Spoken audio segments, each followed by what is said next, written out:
ఓ మహిళా రచయిత్రిపై లైంగిక వేధింపులకు పాల్పడ్డారనే ఆరోపణల నుంచి విముక్తి పొందిన బీసీసీఐ ముఖ్య కార్యనిర్వహణాధికారి రాహుల్ జోహ్రీకి లింగ సున్నితత్వంపై తరగతులు నిర్వహించాలని భారత క్రికెట్ నియంత్రణ మండలి బీసీసీఐ నిర్ణయించింది.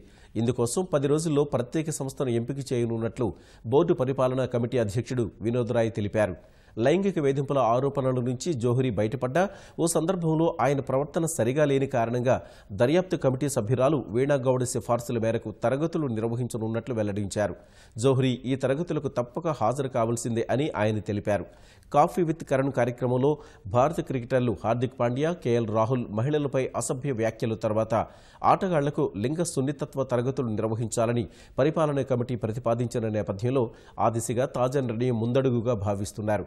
బీసీసీఐ సీఈఓ పదవి చేపట్టక ముందు డిస్కవరీ ఏసియా పసిఫిక్ సంస్థలో పనిచేసిన రాహుల్ జోహ్రీ ఓ మహిళా రచయిత్రిపై లైంగిక వేధింపులకు పాల్పడ్డారని ఆరోపణలు ఎదుర్కొన్నారు.